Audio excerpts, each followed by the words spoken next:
from Loudmouth Central, you're listening to Loudmouth Fisticuffs, hosted by combat sports analyst Joshua Furs and international ring announcer Mr. Live Worldwide Jeff Houston. Half sports show, half comedy show, and half conspiracy show. 100% in your face. So open your ears, shut your mouth, and have a good fucking time.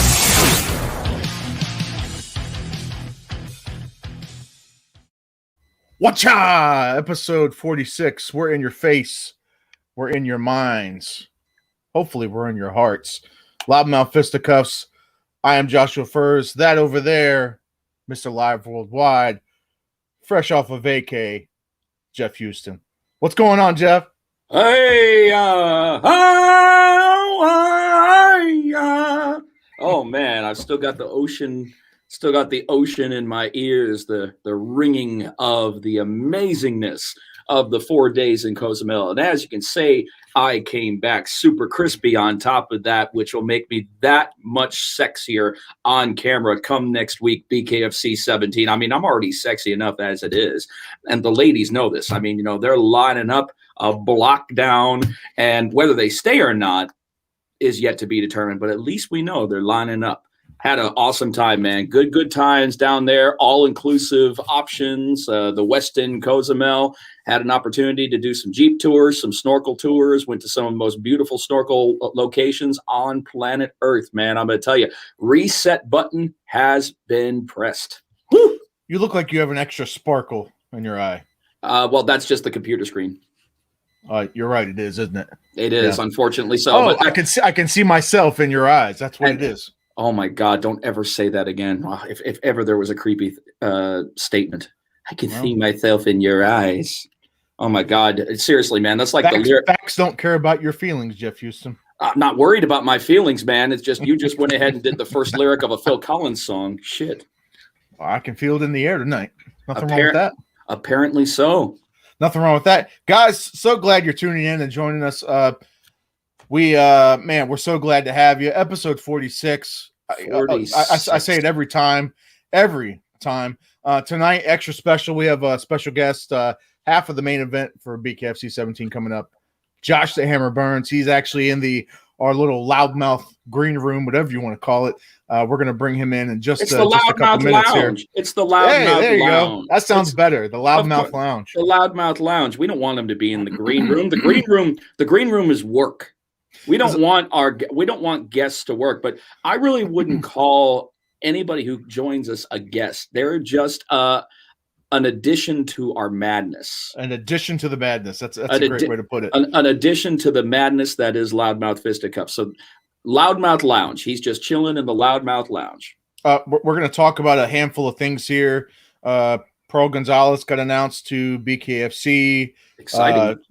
Masvidal is going to start his own Bareknuckle MMA promotion. We're going to talk about that. Mm-hmm. Just several things on the docket. But before we get to those, and we're going to see what he thinks about it, we're going to go and bring in our man, Mr. Josh Burns himself. Mr. Holy Burns. Shit. What's going on, guys? What's up, man? How you feeling? Feeling good, man. Feeling good. Just got done finishing last session of the night. Just driving home, man.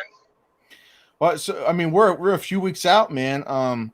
You know, you had your first fight. You already had the first BKFC fight under the belt. I know you're not the newbie to Bareknuckle, but you got over here. You finally got that first BKFC fight under the belt. Against Chris Sorrow. How's it feeling now? Like, was there any nerves coming over here, like fighting in America? Bareknuckle, and then getting that one fight under your belt, and now you're in the main event with Dylan Kleckler. Is there any extra nerves, added pressure, anything like that? No, I don't.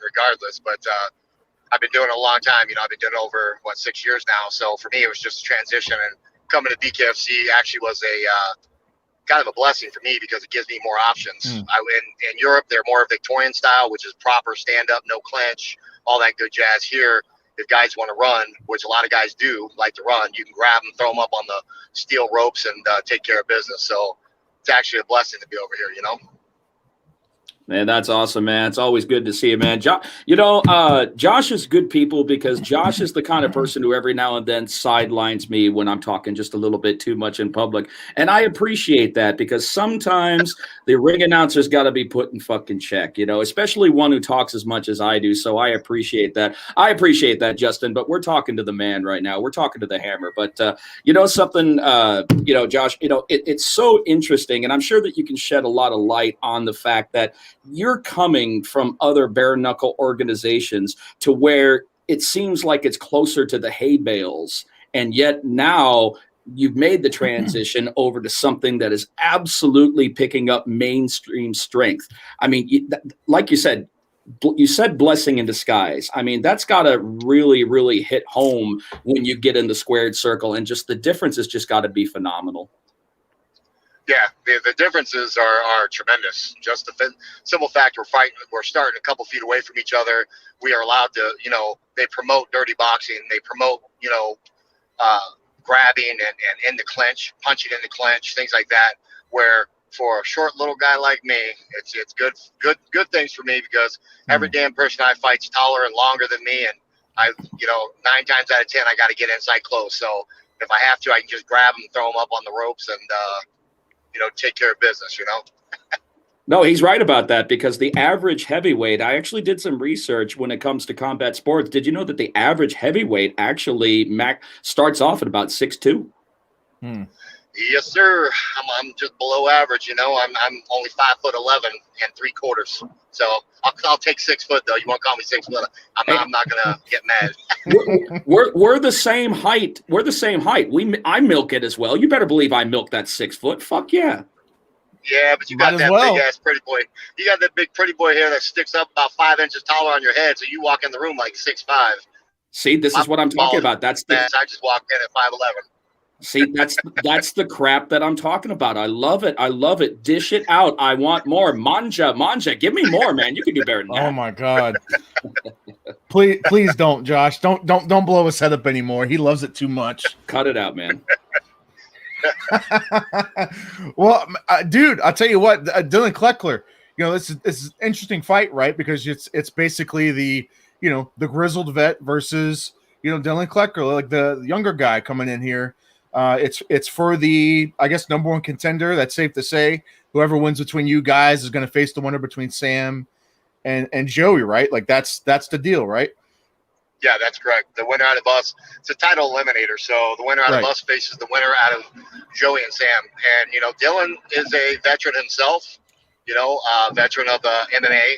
Sure. Now, as far as bare knuckle, I consider him, fairly new to bare knuckle, and he's really not faced very good, he hasn't faced very stiff competition, let's just say that, in bare knuckle. It's never really been hit. So I absolutely look forward to welcoming him to the ring and welcoming him to getting hit by a real heavyweight and see how he responds. Let me ask you this. Let's just for hypothetical purpose, let's say you go in there, you make it past Kleckler, right? Do you have a preference as far as whether it's Sam or Joey? Doesn't matter. Well, to be honest with you, both pose different, unique situations for each one. Obviously Sam, we've been trying to fight for, gosh, it was almost like 6 months, and 3 separate times the fight got canceled. So there are certain things close to my heart why I'd like to smash him in the face. And, Eric Prindle's also one of my brothers, man, but as close to me as a brother could be. And, the fact that Sam beat him and in the fashion he beat him, like, he puts his hat on that, thinking that that's a big deal. You got to understand, I love Eric, but Eric had been knocked out like 5 of his last 7 fights or something like that. And the last one before this fight, before he fought Sam, was against Paul Buentello, and it was a really nasty knockout. So basically, we all know in the fight game, as soon as you get knocked out once, it's a little easier the next time, and the next time, and the next time. Right. So, Eric still has massive power to knock anybody out, but the problem is bare knuckle, you got to have a chin. And I think that was deteriorated and on the downside. So I don't know. It's more personal for me. And then also, Sam, I don't know, my opinion is, everyone knows and meets him. Oh, he's such a great guy. But my boy Kinsey Morrison beat him in a glove match. And you guys can pull this up on YouTube and look. when he fought Kinsey. I mean, he was about the worst poor sport you could ever see that you've ever seen in a professional, arena besides Zab Judah.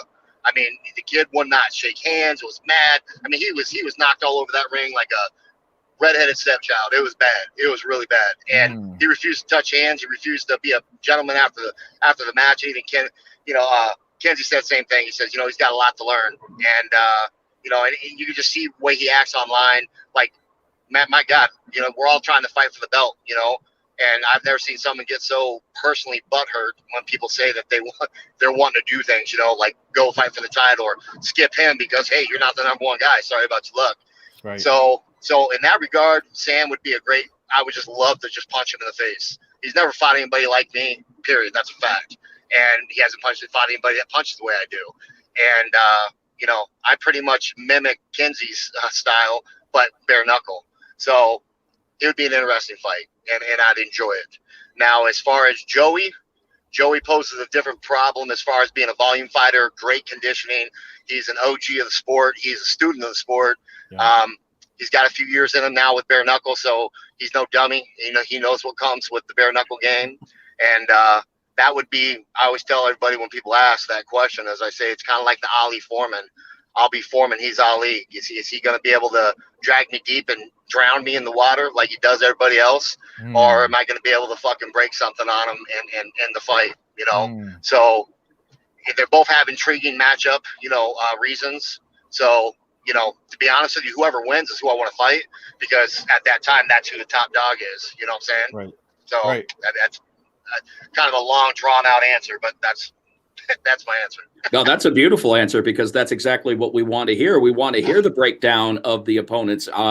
Once again, you got to remember, you got two guys over here that are looking outside in no matter what happens. You got the best view in the house and you've got the best hands in the house. So therefore, we want to hear that breakdown of those opponents. And it's not necessarily which one you would want more, but what threat each one of them could potentially, present you. And that's real cool, right, man. And that's exactly what people want to hear. I'd rather hear the breakdown rather than who you'd want to fight, because that gives us, once again, an insight of your knowledge and what you know as a fighter. Anybody can say who you want to fight, but how you break down that fighter to the casual viewer, dude, they're going to appreciate that so much more than just who you would want to fight. Yep.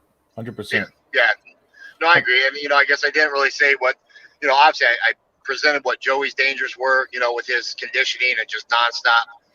He's got that Mexican style, old school Mexican style fighter in him, which is just, it's going to take a fucking bazooka to stop the guy, And with Sam, even though I think he's new to the game, young to the game, I think he's obviously got a huge puncher's chance because he does have a big punch. Yeah. And, he's a tall, bigger guy. And, but at the end of the day, I've done this for a while and I fought the best in the world and I've never been hurt, knock on wood. I've been stopped with a cut, but never because I've been rocked. I've never tasted canvas, and both those guys have tasted the canvas. So, I just see it. In my opinion, I look at it as just kind of like, licking my chops because I'm pretty sure I'd knock out both guys. So, that's pretty much how I see it.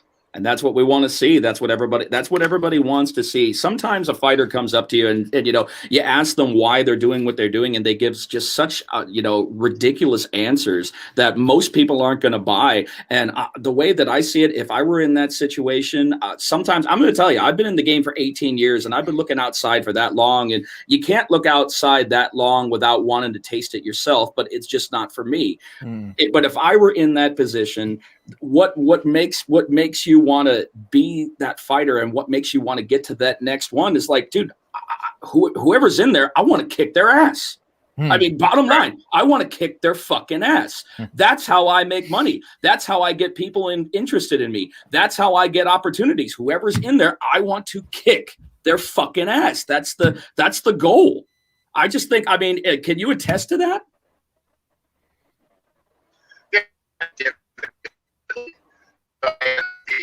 I'm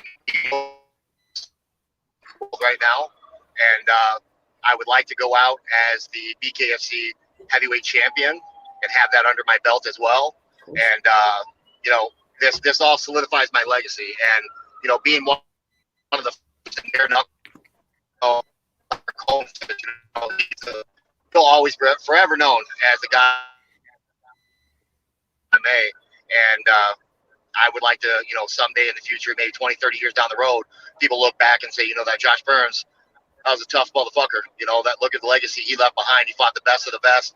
I'm not a Floyd Mayweather. I fight whoever the best is at the time. I don't handpick my opponents. And I think that's the thing. I think that's something that, you get a lot of that, today in today's sport, even now, even, guys that I'm going to be fighting, you get BKFC put out a nice little promo clip yesterday, I believe. And it was just a little snippet of me just going, listen, I know that Kleckler's better than Sorrow, but I still got to stop him. I got to stop him in impressive fashion, And, boy, did I get a lot of, Kleckler's got a lot of followers. So my stuff just blew up with people,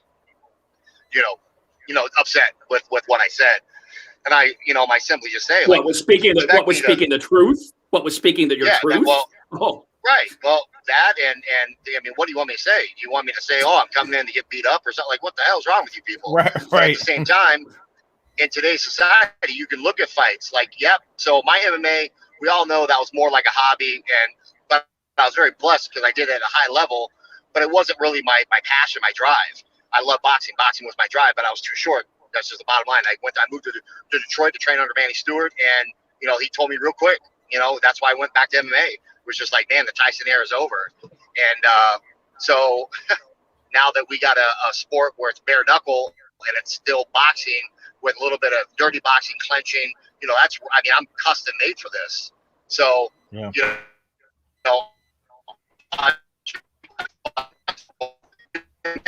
Look at MMA.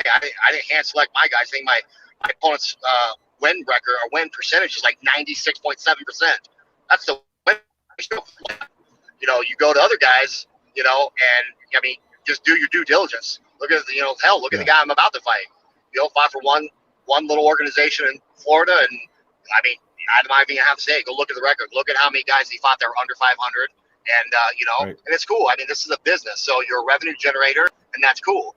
But when you want to get in there and start testing yourself against the best, you got to start having a reality check and go, okay, he's a great athlete. He looks good. He plays the part.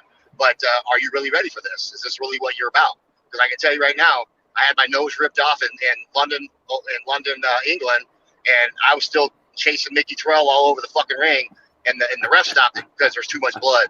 So believe me, it's in me. I ain't gonna stop. I'm gonna tell you that right now. So I'm not the pretty boy that's walking with a little Louis Vuitton man purse and selling out half the arena, selling half the arena out and making 20, 30 grand each fight because I have people that follow me and I handpick my opponents because I'm a revenue generator. I mean, I was kind of quiet about this whole time, but it really kind of urged me this last few days. These people, like, just the audacity that they have. Like, listen, I've been respectful the whole time, Right. So at the end of the day, this is a fight. We got to get there and do it. Anything can happen. Anything can happen. But this is a game about heart. And I say this every time. Heart comes first, man. If you ain't have heart, you might as well not be getting bare knuckle. Then after that, then comes your skill sets, and then all the intangibles after that. But if you don't have heart, you don't belong. And I've seen a lot of top tier fighters get in bare knuckle, take a couple shots, and they're just like, yeah, fuck this. Like, this is not what I signed up for, Yeah. But you can't be all heart. You can't be all heart. There's an old boxing saying, you show me a man who's nothing but heart, and I'll show you a man who's ready to take a beating. Right, so absolutely. It's got to have that balance. You got to have that balance, just like anything. Yeah, absolutely. But unlike boxing, this is not boxing. We don't have mittens on our fucking hands. So at the end of the day, heart is probably 70%. Heart 70%, skill 30%. I'm telling you right now, I've been there, done. I've done both. I stand corrected. Right, I love that. I love the fact that I stand corrected on that, because you're absolutely right. It's one of those factors that you don't think of unless you're the man looking across the ring instead of looking outside in. You're right. Yeah, it's not disrespect to you. I'm just saying this. No. Heart is a massive. I'm telling you right now. You held the last card. You watch Zion, that young kid Zion. That kid, his skill sets are just not there yet. But he's just a tough son of a bitch, and he has heart for days. And that's why that kid wins fights. He doesn't win fights because he's Floyd Mayweather. He wins fights because he's got heart. Heart. I mean, that boy takes shots just like Ryan Jones.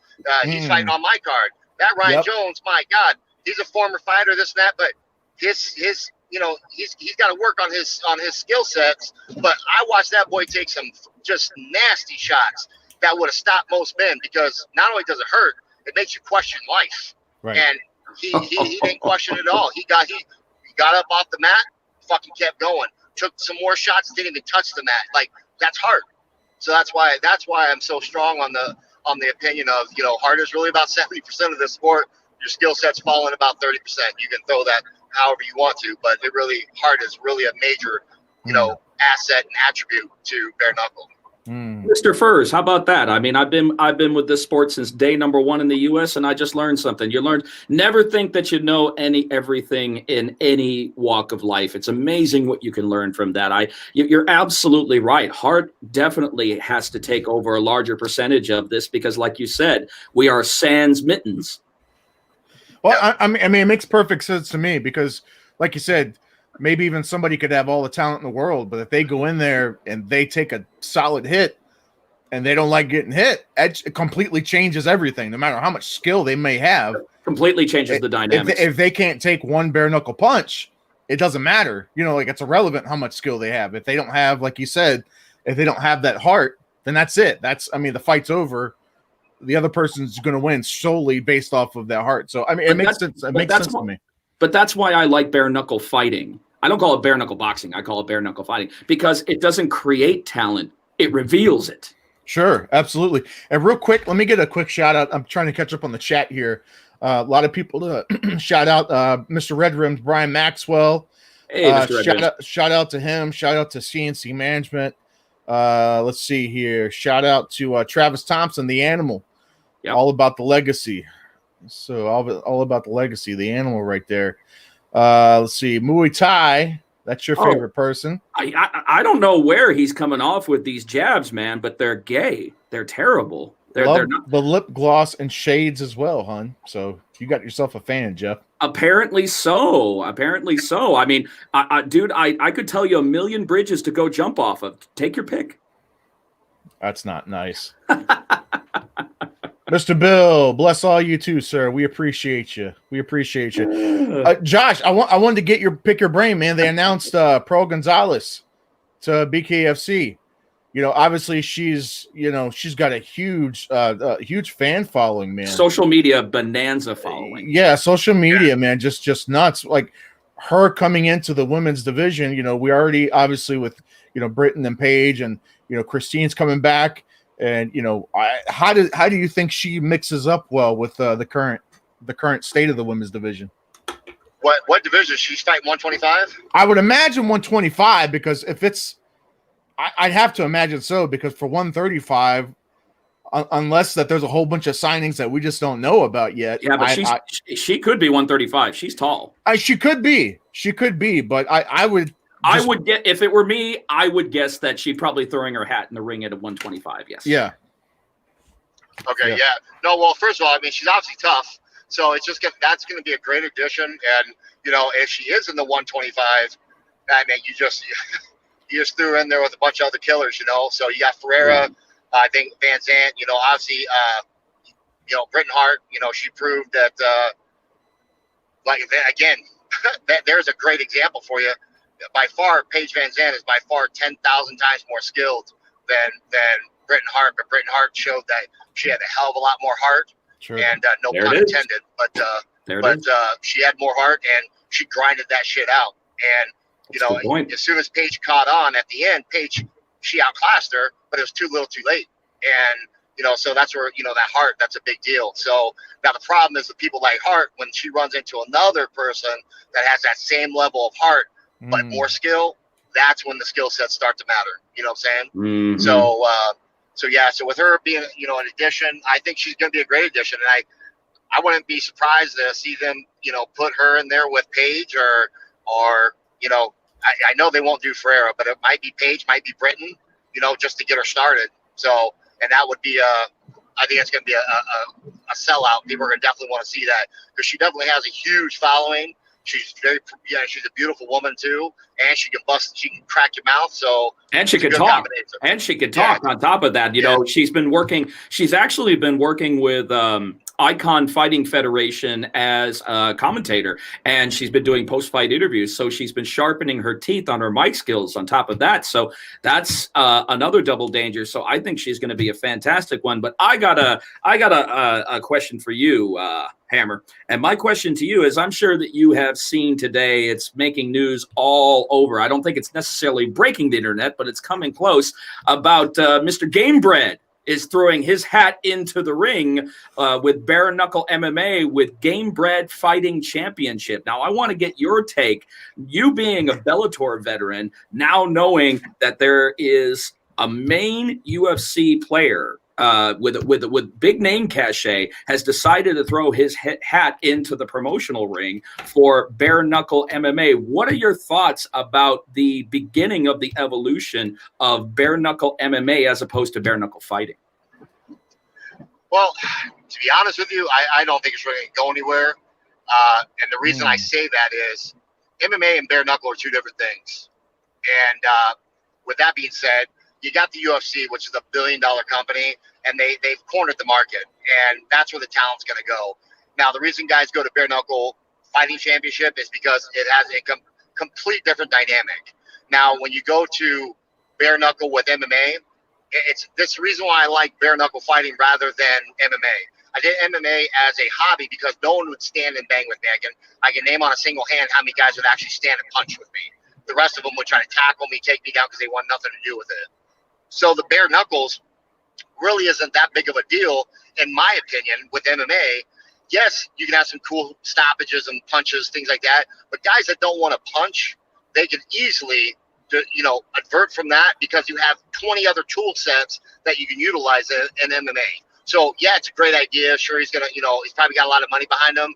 But I personally don't see it going anywhere because we already have a Bareknuckle Fighting Championship where they have to stand and throw hands. That's the whole point of not wearing gloves.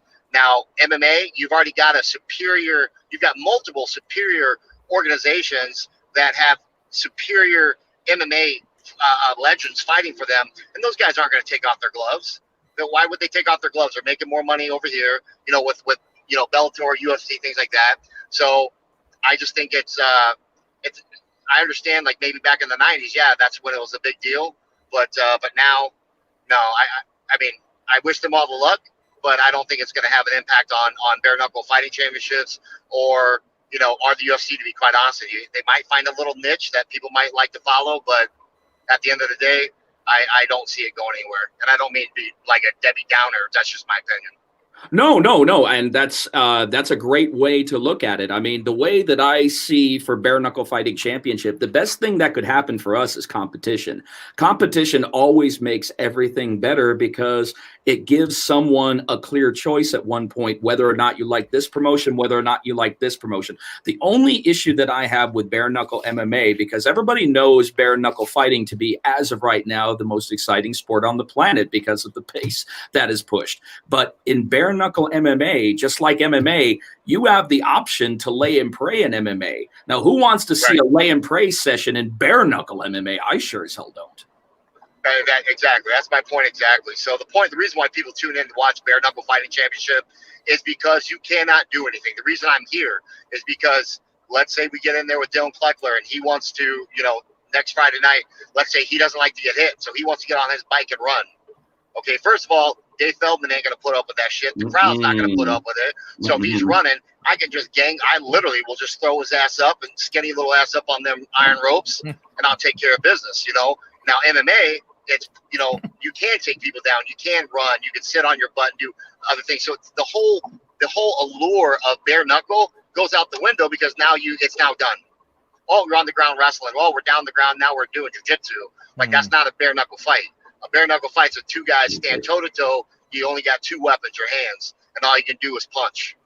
And you're forced to utilize those two weapons. That's why I think the allure to Bareknuckle Fighting Championship is by far tenfold more than this, Bareknuckle. And let's be honest. That's what fight. And let's be honest. Let's be honest. At the end of the day, that's what fight fans want to see.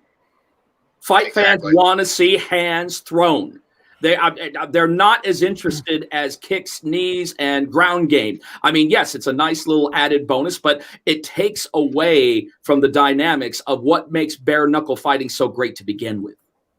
Well, I will chime in with this because we were talking about it earlier, Jeff. According to Fight Bananas, now obviously this isn't confirmed, but it said that it's actually going to air on the BKTV app. So I don't know.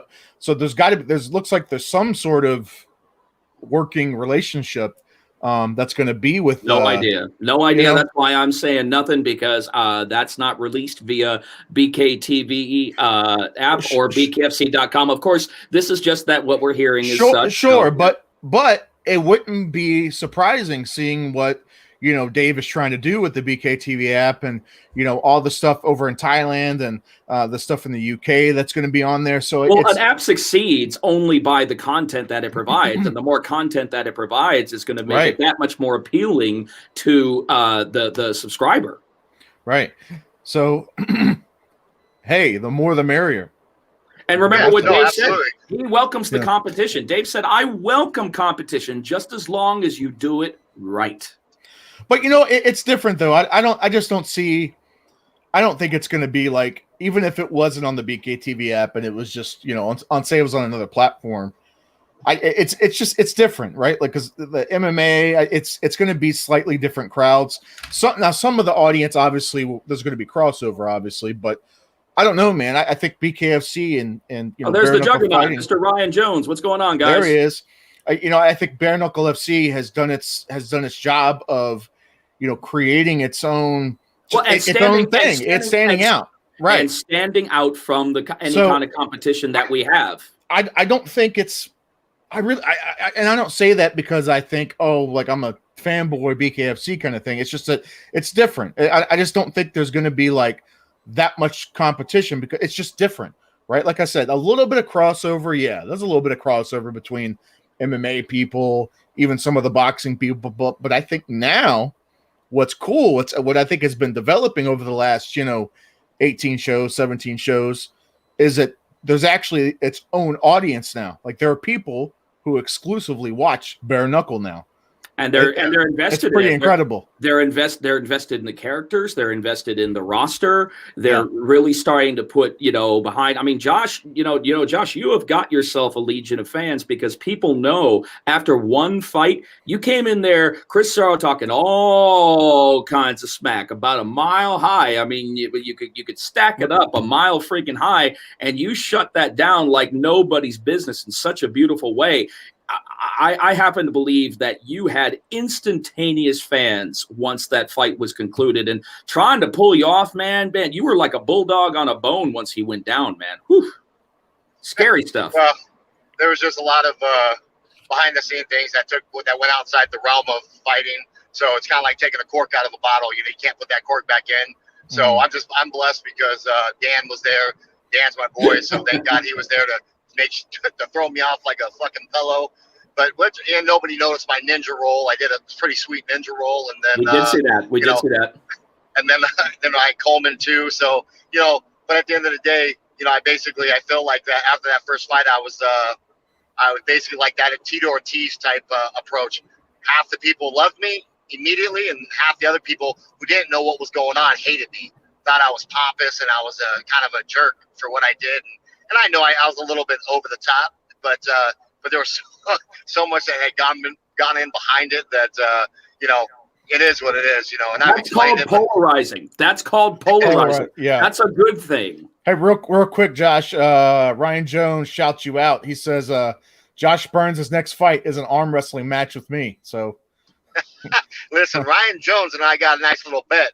So we got a little KO bet. So whoever's got the faster KO in our fights this next Friday, the loser's got to buy the winner a steak. So I'm just letting my boy know I like them 72-ounce tomahawk steaks, medium rare, just so you know. Somebody's buying someone a steak at downtown Vegas. That's for fucking A-sure. Shit. Sir, shout out Brad Williams. What's up, man? Guys, if you're liking the stream, please smash the like button, smash the share button. Smash it. We appreciate it. Seriously, smash it like your ex's pussy, man. I love it. Oh, there we go. I got real quick. Hey, it's just like Raw when it first started out. It's uncut, uncensored, and uncooked. Shout out to Knucklepedia. Pretty appreciate that. Ryan Jones says he's going to have to buy you the whole cow. Oh, wow. Wow, he's going to buy you the whole damn. Do it Texas style. Just throw fucking cow. Throw the whole fucker on the grill. 1,200-pound steer. Just throw the whole fucker on the grill. My luck is going to go out there and smoke. Go out there and in about 10 seconds. I'm going to buy him a damn cow. He just wants the smoke. And I don't blame him. You know what? That's all right, man. I'm going to tell you something. The cell phone camera is intimidated by the hammer. I can get that. That's the best way that an interviewer can go down. Even the cell phone camera is intimidated by Josh Burns. I don't blame him. Josh, you still with us, brother? Yeah. It's like cutting out in and out real bad. Give me a second. I'm pulling in my house. I'll get better service in 2 seconds. No, you're good. You're good, man. No. Trust me. You got time fillers right here. You got, of course, myself, and then, Mr. Furs, who does his part. I mean, he does his part for the most part, and I'm sure we'll bring him back in once we get him some good. See, you can see the little circle turning. Well, look, did you also see? I guess there he is. There he is. Well, look, did you also see, too, they added a couple more fights to the BKFC 17 card. Obviously, like he was talking about with Ryan Jones, he got added to the card. And then Tom Shove got added to the card as well. I'm excited about that. But before we go into that, I got one more thing to give a shout out that I'm very delighted about. We may have touched base on it at our last episode, but we now have verification of BKFC weight classes. Yes, we have the weight classes brought back, ladies and germs. I am so happy that we have substantiated weight classes moving forward with Bare Knuckle Fighting Championship, because I was never a fan of introducing a fight at a bare knuckle weight. I've always felt that it needed that class in order to set it apart from the rest. Now we get an opportunity, and I'm sure our good man Shawn Wheelock. Speaking of Shawn Wheelock, I want to give a big shout out to Shawn. Shawn debuted as the rules and regulations guy with Triller Fight Club over this past weekend. So, what a feather in the cap that was, because this was a job that Shawn Wheelock had actually been pining for some time. And I feel Triller was like that perfect place for him to actually begin as a rules and regulation, rep. He's just doing a fantastic job with the brand new fight fans that are loving the celebrity allure of Triller Fight Club, but maybe aren't boxing fans. So they get to hear Shawn's perspective on the sport, and they get to learn something on top of that. So Shawn, I can't take my hat off because I got my headphones on, but hats off to you, brother. We couldn't be happier for that opportunity. Man, I tell you what, I obviously nothing but respect and love to Shawn Wheelock. That's my dude, man. But that fucking card, I'm sorry. It was. What do you expect with all? It was bad. You have to understand this. You're going to be experiencing this. You're going to be experiencing this. I understand that it's a circus. Like, I understand it wasn't designed to be like, it's not designed to be like a UFC or like super competitive. Like it's a circus. I mean, that's what it is. It's kind of like a freak show kind of thing. Josh, did you see that? Did you see that Jake Paul shit? Him and Ben Askren? Can you hear me? Yeah, I can hear you. Yeah, we got you. Did you see that Jake Paul fight? Him and Ben? Oh, the Jake Paul fight? Yeah, did you see that? You talking to me? Yeah, we're talking to you, brother. What do you think? Switch over to my freaking headset. No, you're good, man. What did you think about that card?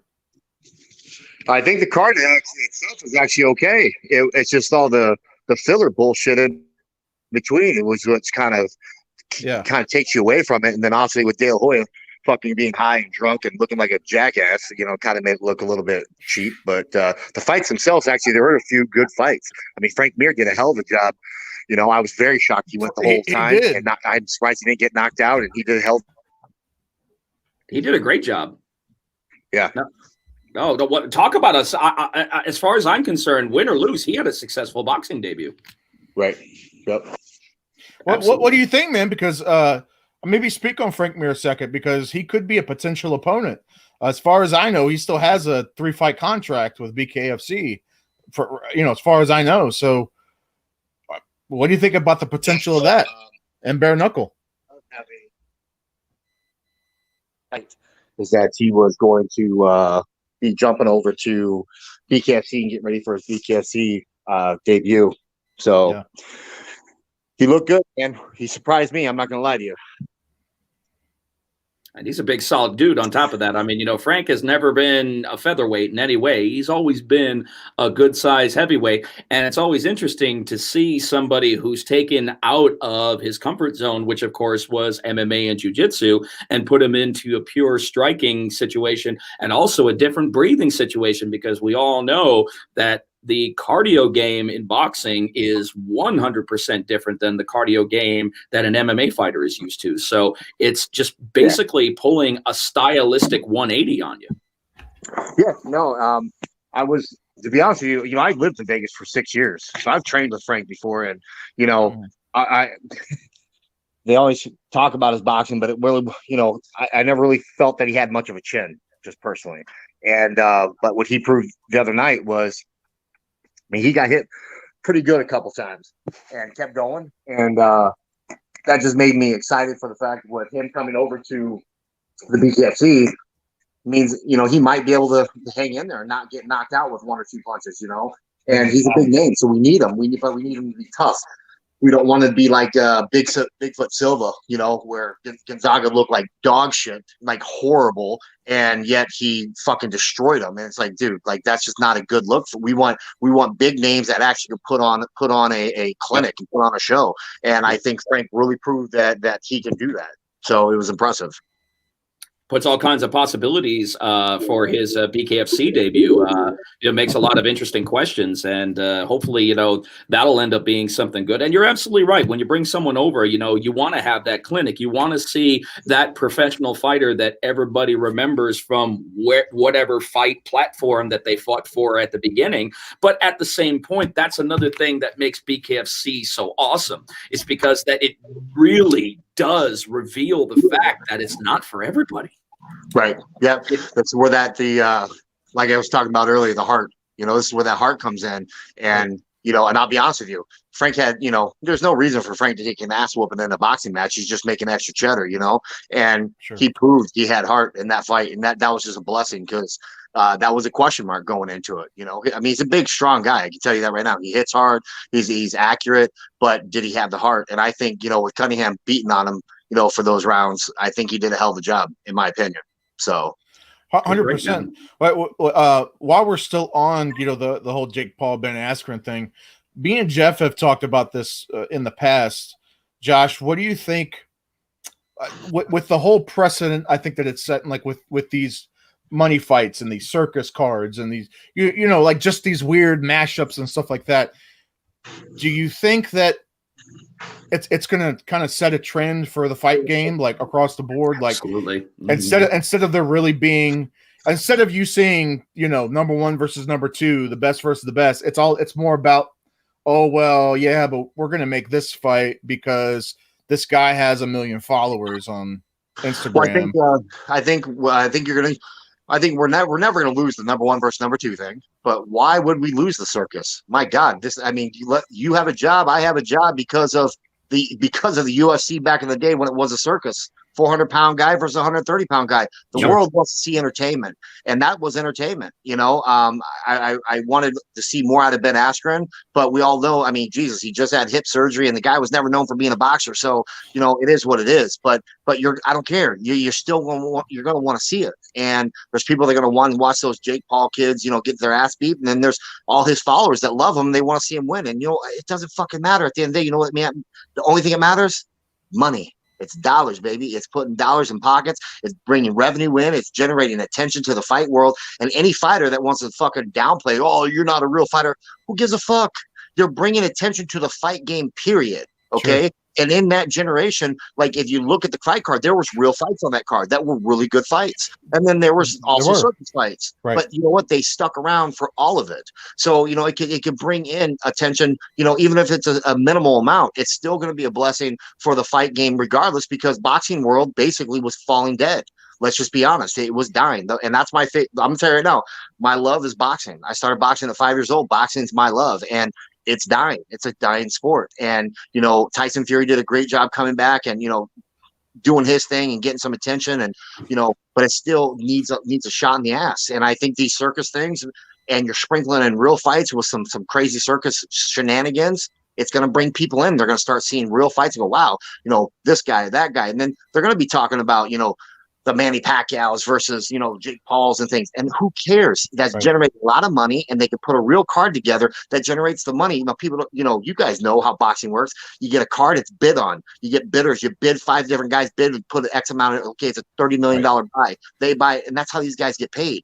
The more, you know, traction that it gets, puts money in guys like my pocket, you know, because I'm not going to leave myself out of that. You know, let's say I can get this title this year. Let's say I run through it. You never know. They might ask me to come do some celebrity boxing match against somebody, you know, where I'm going to make $250,000, something that I'm not making right now. You know what I'm saying? I got to do that through my sponsorships. I would much rather be able to go and go, okay, all I got to do is show up, fight, and I make my money. Instead of being outside the ring, my hustle is really outside the ring, because I have to triple my fight purses to make sure that I'm making, you know, I fight 2-3 times a year to make that, you know, 6 figures a year. You got to have that hustle to where you're making X amount of dollars per fight. You know what I'm saying? So at the end of the day, you know, it could be a blessing for me or any other fighter, you know?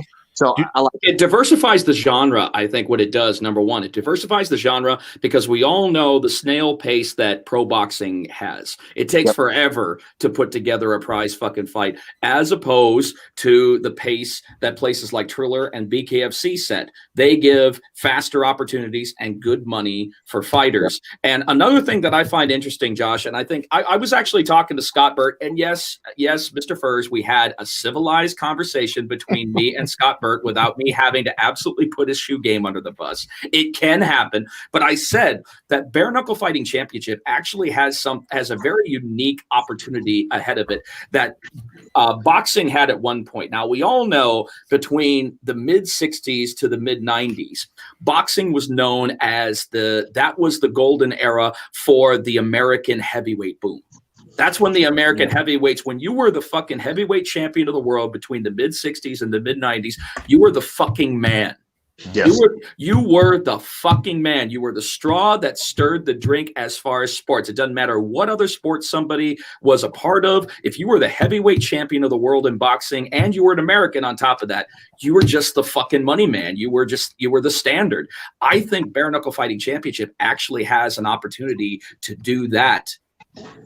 It's you know, in its own right, and you actually get an opportunity to be part of that, Josh, in possibly getting that moniker of one of the baddest motherfuckers on the planet, and seeing the resurgence, maybe not coming in boxing like everyone hoped it would, but coming in bare knuckle fighting. And maybe that's just the way that these things work. They cycle around, they circumvent over to another sport, and they land on bare knuckle fighting, and oh my God, there's that big surgence of heavyweight fighters being known as the baddest fuckers on the planet. Yeah, absolutely. I gotta introduce my new pup, Zeus. Frenchie. Good choice. Where's Mom? Mom, where are you? Oh my God, they snore and fart like no one's business. Oh, bro. Let me tell you that. Yeah, definitely. Oh, I have a pug, so I know. I mean, it's not too far off. So, thank you. I was going to ask too, man, because I don't know. I don't know if I lean towards it, but it's definitely interesting. What do you think about the possibility of, you know, that Jake Paul and Ben being a work? I mean, the punch itself was real, obviously. No one's gonna deny that. But I think that the way it ended, the only shitty thing is the way that it ended, and I don't know what the hell the ref was thinking. But also Ben. You know, and you guys got to think, the way Ben got up was fine. He's like, I'm good. Let's go. Right. The ref turned and was looking at Jake for a minute. And then he turned around and Ben kind of stumbled forward a little bit. Now think about it. He not 6'9", 4 months ago had a hip replacement. So I'm sure he just like the way he wobbled forward. Now that's an old school ref, the one that was in there, and he saw him wobble. He had no done. Now he could have just been, he sees him stumble. Now we all got to remember he just had a hip replacement. Now, did he get hit hard? I think it was hard enough to knock him down. I don't think Ben was expecting it, but Ben did get up and it was okay. The problem is the ref got, circumvented by something behind him, turned around, focused on something else, and then decided to look at Ben and told Ben to walk forward. And Ben at the inopportune moment when he just happened to have that. Exactly. Literally, when he turned around and told Ben to walk forward, Ben did this little like stumble, and it wasn't that he wasn't of cognitive mind. He literally, you watch his foot, he like kind of like he stumbled. Me personally, I don't like to think that people ever throw a fight or do dive or anything like that. So I honestly believe it probably was the hip. He probably just walked a little, because I think he was walking gingerly. First of all, when he was hitting mitts and stuff, he was very flat-footed. He wasn't very on his balls or his feet. He didn't move that way. And and he was at Wild Card Boxing Gym, and he got huge raves out there, reviews of great conditioning. He was in great shape. So I just think it was just bad timing all the way around. The ref finally focused, comes over, looks at him. Ben goes a step forward. He kind of stumbles a little bit. And he's like, "No, I'm good." He's like, "Oh, it's done." Grabs him. Ben's like, "Are you kidding me? Like, what the fuck's going on?" So I don't think there was any foul play personally. I just think like people are just really quick to judge without putting the facts, behind the story, bring them to light. You got to put the facts up front and pay attention to those. And with the facts being brought to light, I think that's literally probably what happened. It was just a bad timing. And he did stumble for a fact. He did. When he walked forward, he was cognitive here. He was good, but his leg, that right leg, did the little goofy step. And that's when the ref grabbed him, thinking that he was going to. Mr. Furs, I never considered that. That's a very interesting, dude. I like that. I like that, man. You're looking deeper. You're looking more than skin deep. You're looking literally to the post-surgery possibilities on that. I like that. That's exactly why too. Like, I really haven't formed really an opinion on it. To be honest, I don't know if I really care if it was a work or not. I don't. Me neither. But like, because like you said, it did its job. It made money. It got eyeballs. If it was, they got almost 2 million pay-per-views. Pay-per-view highs. I guess it's kind of, I don't know. Maybe it's kind of irrelevant to me, but that makes a whole lot of. Well, like you said too, he also trained with Freddie Roach. That can't be cheap. Freddie Roach ain't free. Right, training with him. So like Ben obviously put some money into this camp because. I think he spent a week or two out there with him. Yeah, he spent 2 weeks at the wild card, and Freddie even went out on the line. He just goes, "Listen, Ben is a superior athlete." He goes, he came in and he went fucking the very first day there. He sparred 10 rounds the very first day, and he don't have chumps there. And he went 10. Ben went 10 rounds with everybody there. The guys that were there, didn't say who he went with, but trust me, there's no chumps at wild card. So at the end of the day. He had a lot of great reviews for Ben, and I'm pretty sure that he was probably just pissed off at the stoppage. But, what's Ben going to do? He can't, if the ref's going to, just like me, when I was in London, every time I fought for the 5 years over there, 4.5 years, everyone hated me. Everyone booed me. I was the underdog every time. And when I fought Mickey Terrell, even though I was losing the fight, it came out flat, and I'm telling you, I was down on the cards, but I was still chasing him the entire time, chasing him. Yeah, my nose got ripped off, but I'm chasing him. The ref decided to stop the fight. There's nothing I can do. I turn around, look at the ref like, are you fucking kidding me? It's Bareknuckle. Like, it's not impeding vision or breathing. It's just my nose is flapping. It's not that big of a deal. I can get that shit sewn back on, and but what can I do? All I can do is sit there and go, fuck, That's my fault for getting hit in the face, I guess. But, you got to move forward. And that's pretty much what Ben did. He just said, are you kidding me? But you can't argue, what I'm saying? And people were roasting him because he's smiling as he's walking back to the locker room. Well, fuck, he wasn't hurt. I'd be smiling too. My bank account's nice and fat. They decided to stop it on me. I do what I can do, Yeah. There's a little bit of a difference. I mean, I understand where you're coming from, but you're talking about one knockdown, and you're talking about your situation to where all you need is a sharp head turn, and you're fucking Skeletor. Listen, I don't fight. I'm not in the fight game to be pretty, and I don't give a fuck if it's superficial. It's superficial. Your nose being ripped off, it's superficial. You can still function. You can still fight. And it was just my left nostril was flopping. So that's not a big deal, man. I'm not here to look pretty. You know what I'm saying? I got to go good. You know, what a beautiful answer. What a beautiful answer. I think either way, just to, I guess maybe just kind of finish up on that, on the Ben Askren thing. Like, I'm glad he got paid, man, because I think he said at the end of the day, it was the $500K up front. I think he got some on the back end, so he's close to $1 million, I think is what he was saying. So of course, you know what? I as much time as that dude has put into, you know, not just MMA, but, you know, like just the wrestling game, you know, look how much blood, sweat, and tears, you know, he put on the mats and you know, with MMA over at One and all that. Like, a lot of people only know him from the fucking knee knockout, you know, with Masvidal. That's where a lot of people know him from. But this dude was, you know, dominant over in One. You know, very fucking dominant. They gave him a fucking Lamborghini. Fuck yeah. He was dominant in Bellator. He fought on 2 cards with me in Bellator. Trust me, I watched him in person, you know, and I met him. He's a good dude. He's a goofy motherfucker, but he's not a bad guy. He's not a bad guy, and he's a little goofy. Like, he's that basic guy. Like, you walk into a room and go, you see his little goofy ass, you're like, yeah, okay, I'd kill that guy. And not knowing that guy would probably bend you and fold you like a pretzel without you even realizing what happened. You know what I'm saying? He's one of those guys. So, you know, he's a good dude. And, you know, he's put his time in. And, you know, like I said, this goes back to the first thing I said about all these fights. This is why it's a good thing, because there's going to be opportunities for guys like him, pioneers that have been in this sport, that just basically got dicked around, you know. And trust me, all of us veterans that are my status, we've been dicked around. I mean, we're not getting paid big money. We're fighting big fights. We're making millions of dollars for these companies, and we're not getting compensated fairly, in my opinion. So these kind of shows that come up open opportunities that you need to be a bad motherfucker. So for me, like, that's the whole thing. I got to go on. I got to fucking starch. I got to starch this collector. I got to make him look bad. I got to fucking put him in his place. And then I got to get this belt, and I got to do it in impressive fashion, and just get the eyes of the world on me. And people can say, well, you know, your MMA record shit. Yeah, well, my MMA record, you know, my opponents, you know, I fought good guys, and it was more like a hobby. And people are like, well, that's an excuse. Okay, cool excuse. I'm a late bloomer. I found my sport, and I'm fucking dominant in this. You found your niche. You found your niche. Exactly. So exactly. And I think that is what's going to end up giving you more cachet, because you're still on the heels of something so new. I mean, come on, we're less than 2 months away from our 3-year celebration of Bareknuckle Fighting Championship. So, I mean, you know, just look, I mean, just imagine 5 years down the road from now.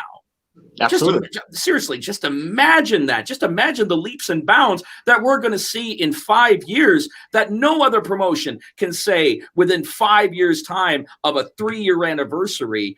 Look where we are now. Dude, we're going to be on top of the goddamn world. We're almost there now. We're literally almost there now. We have risen faster than any combat sport on the planet. Now, have other combat sports kind of paved the way for us to move at our pace? Oh, fuck yeah. I'm the first one to say that the UFC is almost primarily responsible for this acceptance moving forward, because they had to go and endure the barbs, the spears, and the swords of all those doubters at the beginning, and completely redo the sport in order to even make it viable for the future. So absolutely, dude, absolutely. Well, remember, I signed with Dave, man, almost 7 years ago, 6.5 years ago. I was one of his first signed. I was his first signed fighter. I still have my contract to this day. And Dave ran into all kinds of freaking road bumps, and they just kept shutting it down. And instead of going back to Bellator, because it wasn't a passion, it was, I'm fighting main card. I can fight, you know, I think it was the black Frenchman from heavyweight. God, I forget his name. I had just fought Justin Wren, and they're like, oh, we want you to fight. What's his name? And he just coming from the UFC. And I was just like, yeah, it's a good fight. Yeah, I could probably do well in that, but it just I was no fire, no desire. So that's why I went to BKB over in Europe and decided to get my feet wet in the Bareknuckle game and just see what it was about, you know, and see if this is really something I want to do. I don't care who you are. You know how nervous I was on that 15-hour flight, that shit going through my mind, and everyone going, "Oh, you're fucking nuts, you know, Bareknuckle. Oh, you're crazy."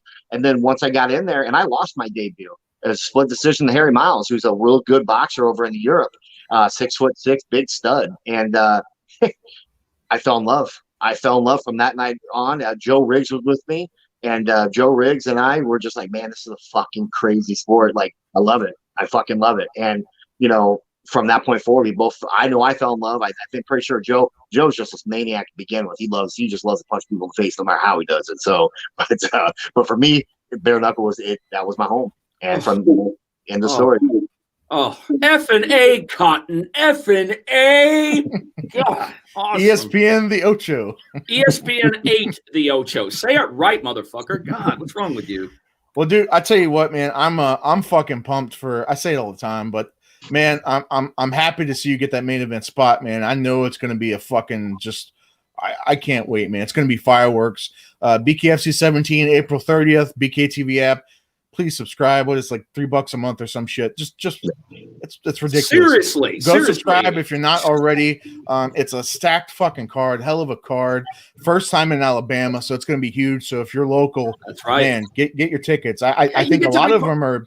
I think it's almost sold out show from what I understand. I think they got it's like you can only purchase tickets at the door now. Like so they want standing room, you know, type stuff. So I think tickets you can get now just at the door. Because I have some people coming down as well. So, yeah. Yeah, you definitely need to buy the app and watch me fight. I'm going to tell you right now, Alabama, God bless them, but they're paying the dick to get your license with them. My freaking list was like that long of medicals that I had to do. Ooh. So, you know what? I got through it all, though. So, you motherfuckers better come watch me fight.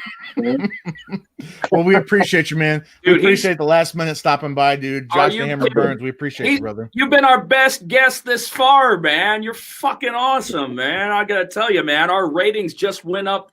You know, we used to have 5 people watching. Now we have 15. Awesome. Well, we appreciate you, brother. Like I said, we don't want to so much. We've had you for almost an hour, so that I definitely appreciate it. I know you're busy, man, leading up to fight week. So, please, man, let's we'll keep in touch, and we'll definitely we'll probably see you there and cheer you on. So no, fuck that. I'm going to be seeing you. Well, obviously you will. I'm going to be seeing you next week. I will. In fact, Josh, I'm going to be sending you a message so I can get your particulars as always. So I'll be sending that your way momentarily. Yes, sir. Sounds like a plan, guys. All right, brother. Man, Josh the Hammer Burns. Have a good night. See you, brother. Thank you so much. Oh, that was so much fun. That was so much fun. It is so awesome when we have a guest that is just so eloquent, so well-spoken, and really gives you a different perspective. He's a good talker, man. Dude, he's a great good talker. Well, he's joined Chris Lytle and Shawn Wheelock on commentary a couple of times. In fact, yes, he did. Yeah, he a couple of times he's done it all right, and he's done a fantastic job, and he gives a different perspective that you don't think about. You know, I've been part of this since moment one, but he's absolutely right. This really is more about heart when you look at it from his perspective. It absolutely is more about heart. Of course, talent is important, but you're absolutely right. It was heart that got Britain the win over Paige Van Zandt. That's what it was. I mean, even though that Paige Van Zandt still has an amazing skill set. 100%. Yeah, he is. She has an amazing skill set, but it was heart that brought her to the dance. And just like he said, no pun intended. What's going on with that? It's literally a blank comment. I know. Mr. Rocky Long joining us. Hey, what's going on, brother? What's up, Rocky? Oh, man, I've announced quite a few of Mr. Rocky Long's fights over the years, man. Lot of good stuff there, man. Rocky, you know, good stuff in boxing, good stuff in MMA. You know, he's all across the board. You know, we definitely want to see Rocky over in the Bareknuckle. Do you ever forget a name you announce? Does it ever just get like you like categorize so much shit that some people's names kind of like just fall out, or memorize everybody? Well, I do my best, but sometimes it actually takes me seeing the name. We appreciate that, Rocky. Thank you very much, man. You know, but then again, a lot of it has to go to Josh Burns because, you know, it really is going to depend on everything coexisting in harmony. And it did. He fit Loudmouth Central like a glove. And that's kind of weird saying that about a bare-knuckle fighter. No, you know what? And you'll learn this too, man.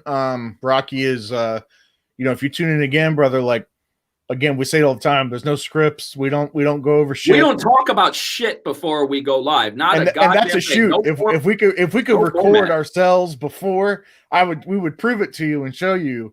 It's fucking like minimal. It's like, all right, who's coming on? Great, let's do it. we go from there, and it shows. And the unscripted stuff, hey, that's like life. Life is unscripted, man. You got to go with it, and hopefully you have the talking talent. I do. I don't know about my co-host, but I certainly do. Mm. Well, that's why I have you. So you pick up the slack. That's why I have you. Oh, well, thank you so much for that's why I pay you the big bucks. Yeah, pay me the big bucks, please. You're the only guy, and you're the only guy who would be looking for the corner in a round room. Jeff Houston, everybody, the king of the one-liners. Oh, didn't. More yes, I cannot fucking wait. Yeah, that's tomorrow. That's tomorrow. We finally get ourselves a rated R Mortal Kombat with actual. Fuck that music. That music was linked to a fucking PG-13 bullshit. That is not fucking. That's Dat Wynn's walkout too. Remember. That's Dat Wynn's. That's Dat Wynn's walkout. But to see a rated R Mortal Kombat with actual fatalities. Okay, we get the idea. You can't beatbox to save your fucking life. Kombat. Dun dun dun dun dun dun dun dun dun. I have to do that because if I play the real version, we get copyrighted. So that I have to just please. If ever there was a moment where somebody got up during the show to go take a pee, it was during your attempted beatboxing of Mortal Kombat. Don't encourage him, Brad. Don't encourage him. Brad doesn't have to encourage it. He recognizes his one-liners. He just pulls them right out of his ass, and see once again. Sometimes it's like a dart, and he just throws it. Sometimes it sticks. I'll give him that. Sometimes it sticks. Not every time. He's got this one of those where it's not sticking. He's got this ass fetish, man. I mean, I'm going to start calling him Standing Brown Eye. I'm an ass man. See, he's just proving my point that much more. Yeah, I'm an ass man. Dun. Yeah. God, that was so bad. I wonder how many people even understand that reference. Oh my God, the true wrestling fans. Actually, speaking of wrestling fans, I got to tell you something. I'm going to change topics for just a second, and I'm going to go ahead and talk about a little bit of an unsung hero as I was navigating through Peacock. With now that Peacock is now completely and totally adopted WWE. I'm not digging the format that they have right now as opposed to the WWE Network. It was so much easier to navigate through, the libraries in WWE Network, and I'm sure Peacock will have to work on that a little bit. But I came across kind of a hidden gem. Growing up, I was a huge Bret Hart fan. As I assume a lot of the old school wrestling fans were. And there's one match that's actually not included in the best of Bret Hart's matches. And it's just so upsetting. Mike, we see what we see. Low-hanging fruit. We see what we see. Low-hanging fruit. But the one match that I think that is a complete unsung hero, and it absolutely should be held up. If you guys have the opportunity to watch it, I highly recommend that you do. It was the first ever King of the Ring, the 1993 King of the Ring, and the final match between Bret Hart and Bam Bam Bigelow. Yes, that was a good match. That was one fucking badass match. That is the kind of match that has all elements that you need for a solid pro wrestling match. And the fact that Bret he'd already wrestled Razor and Mr. Perfect before he got to Bam Bam. And obviously, he was putting the work on the leg, but fucking Bam Bam took his ass to fucking town. Well, and Bam Bam is one of the few big guys who could really fucking work. One of the best big men in the history of professional wrestling. I absolutely agree with that. But he could actually fucking work and not just do like, big man power bomb, man choke slam. No, dude. Not only was he aerial, but he was technical when he wanted to be. But I got to tell you, guys, watch that match and that final one of the King of the Ring. It's really one of those matches that has been left out of those top 10 lists with best matches of Bret Hart. I think that honestly, Piper was good. Dude, I think that match easily is in the top 5. Easily in the top. It's that good. I easily think that it's in the top 5. As far as his best match, everybody always says that it's the Iron Man match. But the Iron Man match, I think I'm going to tell you, I wouldn't put that as the top one. I really wouldn't. No, I wouldn't say top. I mean, they're obviously, the Iron Man and then the WrestleMania 13 So Cold match, right? Like those are probably the main two that people say, are probably. Well, I'm thinking of the I'm also thinking of the SummerSlam 97 match between him and the Undertaker. Yeah. That was the first time anybody ever completely powered out of an applied sharpshooter. Yep. That was a big one right there. Dude, the match between him and Yokozuna. Yep. At WrestleMania 9. You're talking about somebody 505 pounds. Him and Owen in the steel cage match. Him and was Owen, a solid fucking match. Dude, him and Owen at the opening match at WrestleMania 10. And it was curtain jerk. Yeah. And it was a curtain jerker, and they set the tone until Razor and Shawn stepped up for the ladder, of course, and then, of course, they fucking stole the show. But there's so many. Such a good fucking WrestleMania. There really was. And you know what the damnedest thing about it is that he knows this in hindsight now. Going to WCW was the biggest mistake that he ever could have possibly made because there was only one classic match that he ever had, as far as I'm concerned. He only had two matches, as far as I'm concerned, and one of them was not should be remembered for a good way. Of course, the one that I'm thinking of that was his best match was when he wrestled Benoit. And him for the Owen Hart tribute. Yeah, that was beautiful. That was an absolutely beautiful match. And then the other match that he's known for was the one that ended his goddamn career, basically, against him and fucking Goldberg, when Goldberg gave him that full-on crescent kick. Jesus Christ. I mean, it's so sad that those I don't think it was the fucking kick. I think no. I think there was more, but the kick didn't help. Well, I think it was, if you go back and watch that match, when okay, maybe it happened. You could argue maybe it happened because of the kick, but it wasn't when he took that bump, his fucking head like smacked. Oh, I know. It was ugly. He didn't tuck. That's the first big thing you learn. You go to wrestling school. The first big thing for anybody, you tuck your fucking chin, because you got it. Because when you power back and you take that back bump, you're throwing your entire body weight. And if you smack your head every fucking bump, you're going to get a concussion. It's going to be bad. So when he did it, maybe like for a split second, it maybe because of the force, it kind of popped his head back. Maybe, maybe it kind of knocked him out for a second. Maybe he was doozing for a second. I'll take that, Brad, because I'm just like James Franco. I have eye sensitivity. I never open my fucking eyes. Wait a minute. So I'll go with that. I'll go with that. Wait. I will absolutely go with that. I'm Seth Rogen. Well, of course you are. Look how big you are. So okay. So maybe with that and the beard. Okay. I'm okay with Seth Rogen. Jeff's not a James Franco. Fuck yes, I am. I am a dresser. I can live with Seth Rogen.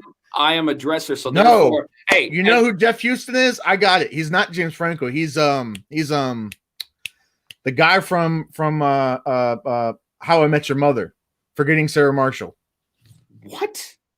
You know what I'm talking about? No fucking clue. Come on. Who's the guy from the dude from How I Met Your Mother? The main guy. Dude, I never saw it. Oh my god, Forgetting Sarah Marshall. He was in what the fuck if I know? Oh my god. Are you talking about Jason? Whatever, I forget what this fucking name is. I don't know. But anyway, forget that shit and go back to what Mr. Michael says up here. Go one up and put that on the screen. That's a good question. Go one up where Mr. Michael Smythe. Hold on. I got more important things. No. This is more Jason Summon. The fuck is that? Jason Segel. I don't know who the fuck that is. Hold on. Dude, I am totally James Franco. You were right the first time, Brad. Don't fucking listen to this, man. You were absolutely right. You're going to see in a second. I just found. I'm not interested because it's not me. This guy, right here, Jason Segel. Yeah. Okay, if you say so. I don't see it. That's Jeff. There's no way he's James Franco. I don't accept that. Well, I do. I don't accept it. I don't care. Nobody cares if you accept it. I accept it every day of the week and twice on Sunday. I'll be fine with that. I'll be James Franco. I'll gladly be James Franco. He's Jason Segel. Get that shit off the screen. God. Anyway, let's go ahead and talk about what Mr. Michael has. He has a very good question here, and I'm going to acknowledge. Don't pull that shit up. Come on. We got more important things to talk about. Get that shit out of here, man. I'm part of the show, too. God damn it. I don't want to see that. God. You get this for getting Sarah Marshall shit? God damn it. Nobody wants to see that.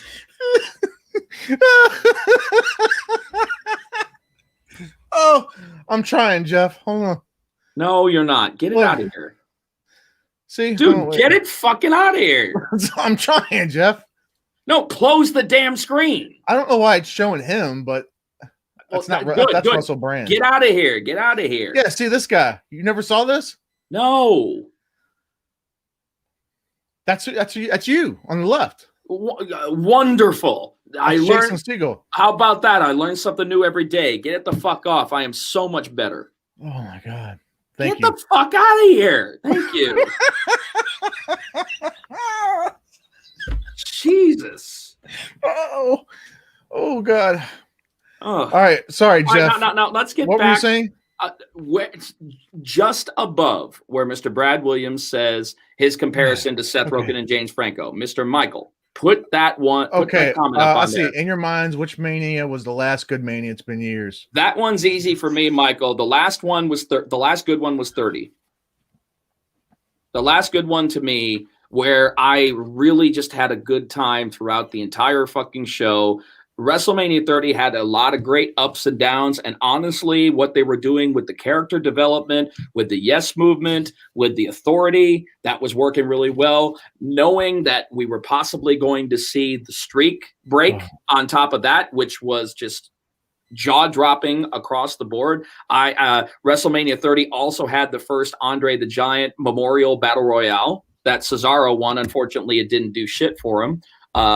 But I think, honestly, there were a lot of great moments in that WrestleMania to where it overall, and the end, I mean, oh my God, watching Daniel Bryan defeat the Authority, and I hate to say it, but but Daniel Bryan he peaked with that moment. It will never be any better for him. He will never have a better moment in his career than he did at WrestleMania 30, holding up those two belts, man. That is as good as it gets. And you know something? That's fine, because what a way to have a WrestleMania moment. And that's a WrestleMania moment that equals a lot of the greats, a lot of the true great moments in WrestleMania history. I'll never forget it. It was a legit, feel good kind of moment. He overcame the odds kind of thing, and the everyday guy coming back from those injuries and all that. And he's the everyday guy that the majority of the wrestling fans could relate to. They could relate to them because a lot of them kind of looked like him. I mean, he was just in slightly better shape than the average person who's watching WWE. So there's just so much there. Yeah, it broke at 30, Brad. Lesnar beat him, and then a couple years later, Roman beat him. No, I think honestly the break was, a lot of people didn't like the fact that the streak got broken by a part-timer. And the way that I look at it, as far as shock value, there was nobody in the company that could believably beat him and elicit the shock factor the way that Brock Lesnar did. Brock Lesnar was the only one that was capable of doing that. And of course, I'm sure Taker would have liked to have rode the streak a little bit longer, but the right person came along at the right time for that to happen. And it's just so unfortunate that it was so injury-ridden afterwards. Well, I mean, he collapsed the minute that he got through the gorilla position. I mean, he was bad. And if you remember too, they intentionally, building up to WrestleMania 30, obviously there was a lot of the focus on Daniel Bryan and Triple H and Orton, Batista, and all that. And then there was a lot of Blue Tista. Yeah, at that time there was a lot of focus on like Cena, because it was like Cena and Bray Wyatt and all that. That the Taker Lesnar thing was kind of, it was on there, but it was kind of downplayed. Like they had like one quick segment like, because I remember I was at that last Raw before WrestleMania that year. Oh, really? Up in DC. That was actually the last wrestling show I've been to. It was the Raw before Mania 30. Anyway, and like it was like a maybe 5-10 minute segment, and that was it. It wasn't talked about anymore. It was kind of under the radar a little bit, but that was by design, because when it finally happened, it's like, whoa. Because everybody else always talked about, you know, the shriek. And Heyman brought it up a couple times, but oh my God, when it finally happened, I'll never forget it. Most impactful 3 count you've ever seen in your life. Most impactful 3 count. You almost thought it was something was wrong. Like I thought maybe something got messed up. That's how.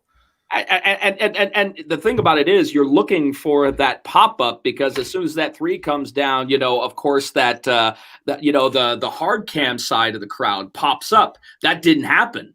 That didn't happen. You actually heard that 3 count. Sometimes you don't hear that 3 count as clear as day, because people are right there on the cusp, ready to jump up. This time, you heard that 3 count as clear as fucking day, and it was just like, okay. Between that the experience of seeing that 3 count and fucking Paul Heyman literally having an aneurysm. He's like, oh my God! Simultaneously, you did it. The arena and the people at home had the same reaction. Like I'm sitting there, like it took me a second. Dude, I'm like, it was meme central. It was meme fucking central. How many memes were made from the crowd just from that match? That one guy where he's like, yeah, it was like that. Oh yeah. No, that Cody was Travis. What's up, my man? How you doing? Yeah, how you doing, man? Oh no.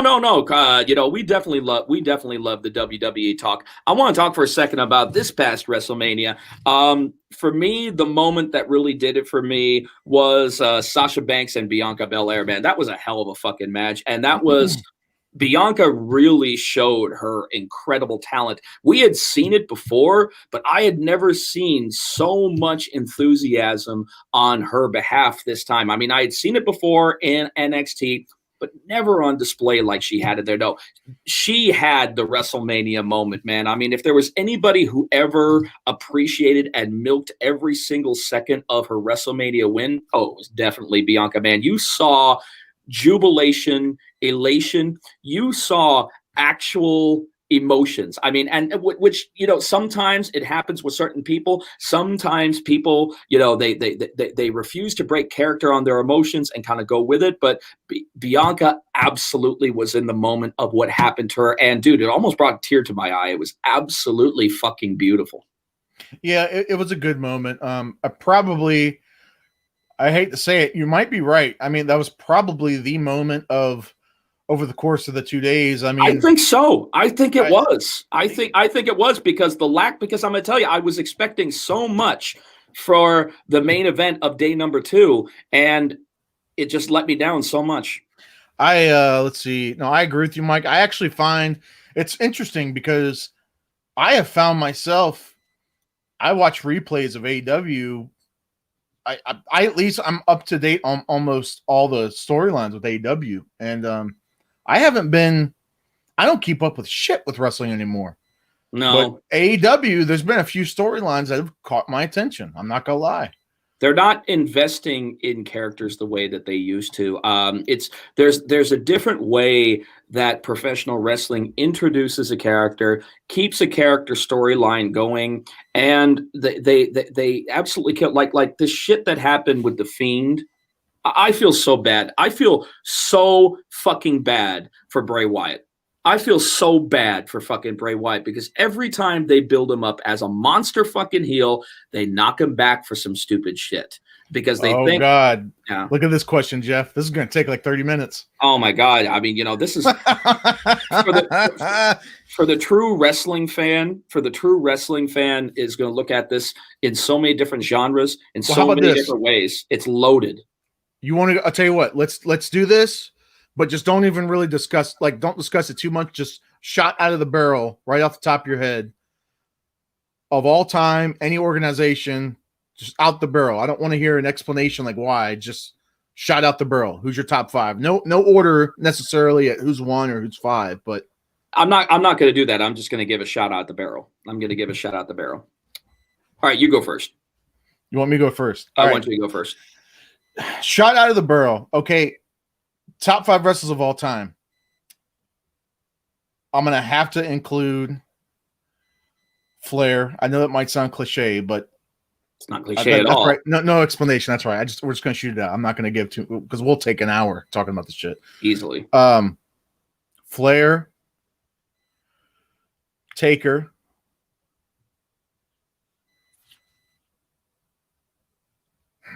fuck, this is hard. I know. Flair, Taker. I have to put Hogan in there for what he's done. Fuck, man. I know. Flair, Taker, Hogan, Brett, Shawn. Okay. Yeah. That's Flair, very solid. Flair, Taker, Hogan, Brett, Shawn. All right. Well, I'm going to go with my number one all man, and that's going to be Andre. Andre has always been a favorite of mine for so many reasons and such, because, but I'm not going to get into that. So I'm going to go Andre, Rick, Brett. Oh, wow. Randy Savage. Okay. And is that 4? That's 4. You got one more. Wow, that's such a tough one, because I have to think about somebody who I was absolutely captivated every time I saw. You know what? Fuck it. I'm gonna go out because I loved him growing up. Triple H. I'm really gonna go with Triple H. I want to go with Triple H. You know what? I'm seeing some top 5s in here too. Flair. Cody says Flair, Sting, Taker, Hogan, Dusty. Triple H. That's a great choice too. Triple H was a badass. I'm going to give an honorable mention. I'm going to give an honorable mention to JBL's character. I'm going to give an honorable mention. I'm going to give an honorable mention to JBL's character because of the fact I believe in his time, he was one of the biggest monster heels that the WWE ever had. He was absolutely breathtaking to watch. Dude, if there was anybody that believed in the proof in his pudding, he absolutely did. But like I said, honorable mention. I didn't say top. I said honorable mention. Andre, Stone Cold, Brett, Shawn Michaels, Hogan. I mean, of course, there is. It's a tough one. There's probably at least a dozen people you can drop in and out and kind of maybe pick and choose. Of course, because Piper was himself, and I think that's Piper's a good choice too. Yeah, Piper was a fantastic one because Piper was a little bit of an exception from the rest because Piper refused to do the promo classes. Piper refused to be handled. One thing that Roddy was all about: let me be me. And if you look at him from his NWA days, his AWA days to his WWE days, he was the same across the board. Yeah. He was the same across the board. And that's the kind of person that it's easy to kind of get behind because you never know what he's going to do next. I mean, dude, beyond loco. I mean, even his family said he was the same way at fucking home. He'd just go off, man. That's just the way that he was. And how can you not appreciate that? How can you not? You have to appreciate that. That's a guy who was tailor-made for the business. When I tell you what, when sometimes you hear, some of these guys when they pass, I remember Piper for whatever reason. Piper, it kind of, not like affected me in the sense of like I was like a wreck or something, but like when he passed, it did kind of hit me a little different, maybe for whatever reason, maybe because it was out of left field. Number one. Yeah. It was just different because especially too, we had saw like Piper when he did the Legends House. Do you remember that? He was the best one out of all of them.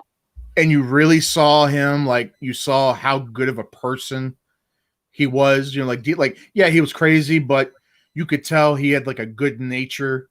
He was a good-hearted person. Absolutely. Right. And it really, when he passed, man, just for whatever reason, it definitely, it hit a little different than I think some of these other people did. Dude, same thing with me with Howard Finkel.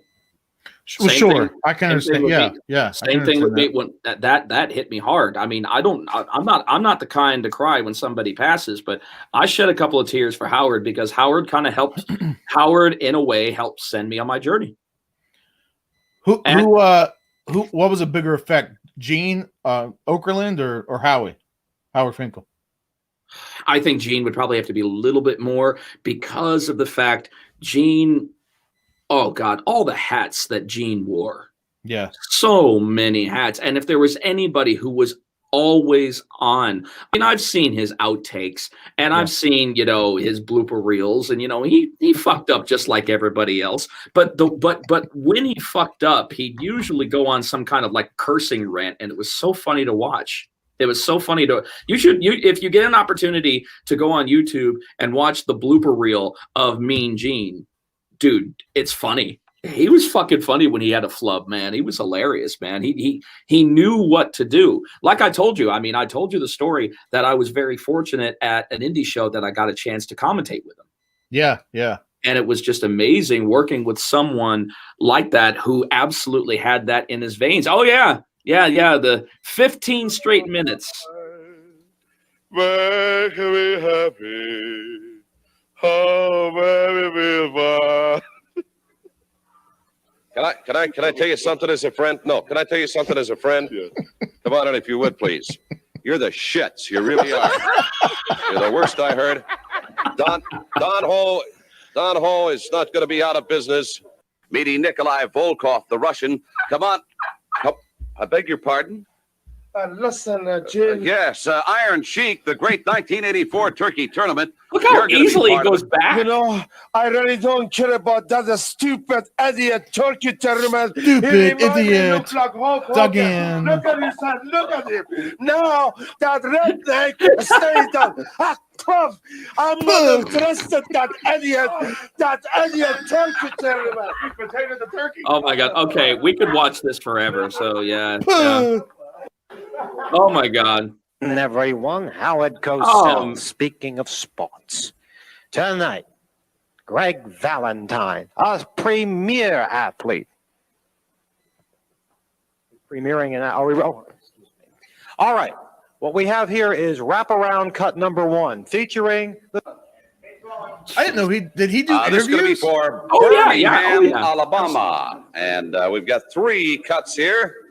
They will play on the 17th of November. Here we go, gentlemen. Put that cigarette out. You remember that during the Flair acceptance? The Flair presentation belt, yeah. All right, fans, stay tuned. More exciting World Wrestling Federation action coming up in just a moment or two. By the way, next Thursday, have a happy Thanksgiving. Birmingham, Jefferson, Wednesday night, November the 28th, World Wrestling Federation at its very best, including an intercontinental title defense for my guest at this time, Greg the Hammer Valentine. The challenger will be Tito Santana. Tito Santana. Okay. Come on now. Great, come on now. We got a show to do. We got a show to do, man. But that's good stuff, man. That's like I said. Even the flubs were funny, and that just shows amazing talent, and that's what Gene was known about. And I know. And who would have dug in? All right. The motherfucker Hulk Hogan tour. Yes, I break his back, make him humble. Well, oh man, reading the Iron Sheik's Twitter is like the funniest. I mean, no wonder he's the most followed person on Twitter. His tweets are so fucking funny. Break his back, make him humble. Every other word, jabroni. Every other word, yeah. The Hulk Hogan at the Madison Garden Square. I give him the camel clutch. I make him humble. But I love the way that he walked. He walked like he literally had broken his back just before he got to the venue. His knees were fucked. Oh, beyond fucked. But his back, man, I mean, the way that he would walk, he literally walks like he's walking towards the ring. I remember at WrestleMania 17 during the gimmick battle royale when he was walking to the ring, and I remember Bobby Heenan said, by the time he gets to the ring, it'll be WrestleMania 38. You know what they should do? That WrestleMania 38, they should do something. Just, I don't know, maybe like for giggles and have him like walk out to the ring. How fucking funny would that be? I know, right? And then again, by the time he gets here, it'll be WrestleMania 76. Oh my God. Oh man, all kinds of good stuff, all kinds of happiness. And as you can see, all kinds of topics here on Loudmouth Fisticuffs. We go from bare knuckle fighting championship to classic wrestling, man. And classic wrestling really was where it's at, man. I mean, I still think that, unfortunately, wrestling writers have lost touch because I understand things have to move forward. And I get that. You have to go with the times. But the times, unfortunately, it just sucks that really good talent have to be victims of the times. Yep. You know what I mean? You know, they're unfortunate casualties, unfortunate victims of the times of really shitty writing. And honestly, with WWE right now, can you really find yourself really backing and getting behind a character and really caring about what happens to this character in their overall journey? I can't. Right. I can't. It's tough, man. It's tough to make me care about a character because, you know, this is all PG, PC violence. I can't get behind someone who absolutely, you know, can only sell it so far. Think about it. They can only sell it so far.